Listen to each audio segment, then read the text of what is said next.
The Benin Bronzes, a collection of thousands of intricately crafted artifacts, are not just artistic marvels.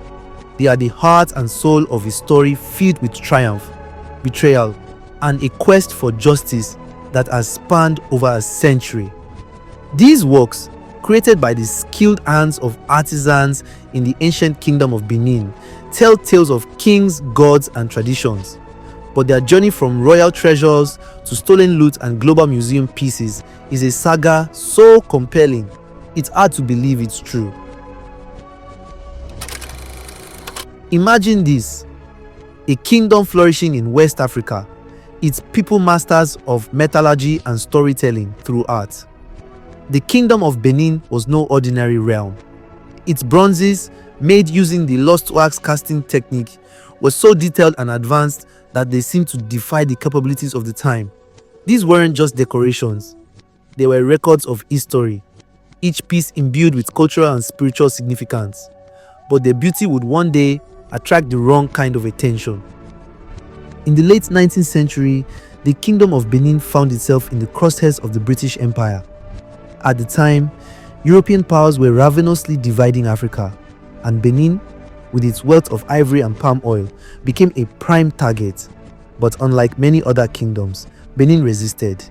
The Oba, Ovonramwen Nogbaizi, refused to bow to British demands for unfettered access to trade. This defiance, however, came at a cost.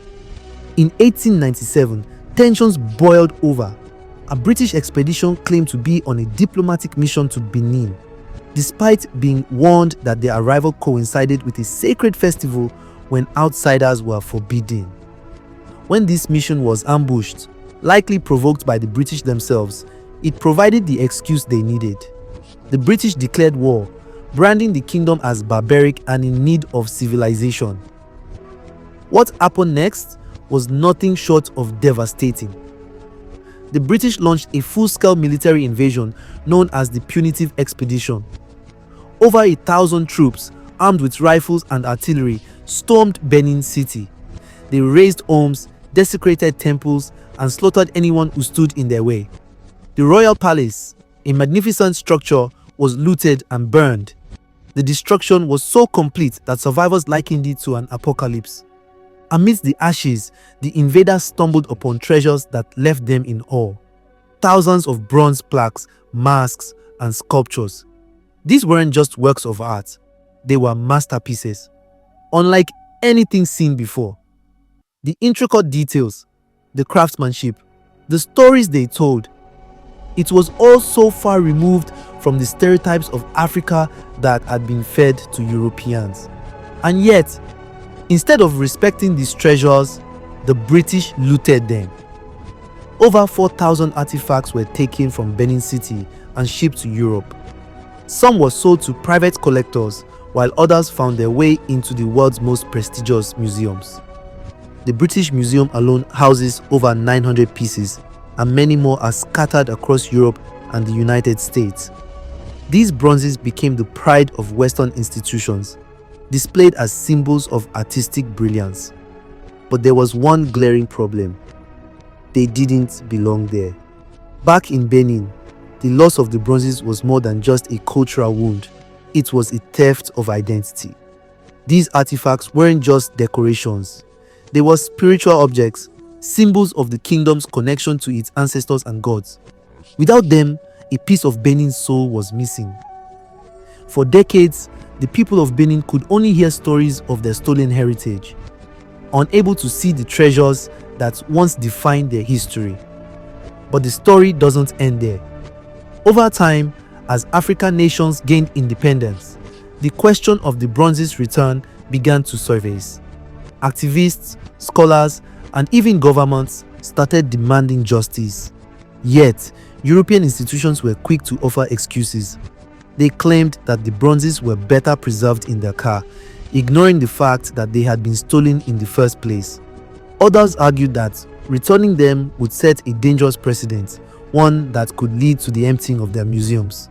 In recent years, however, cracks have begun to appear in this narrative.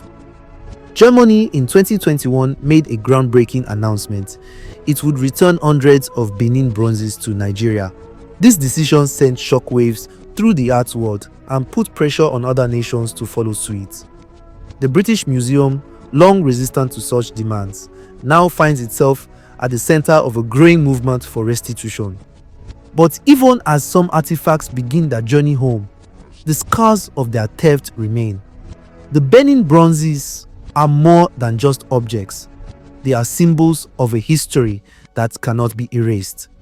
They remind us of the horrors of colonialism, the resilience of a people, and the ongoing struggle for justice. If you've made it this far, you're clearly as captivated by this story as we are. The Benin Bronzes are just one chapter in a larger tale of African history, culture, and resilience.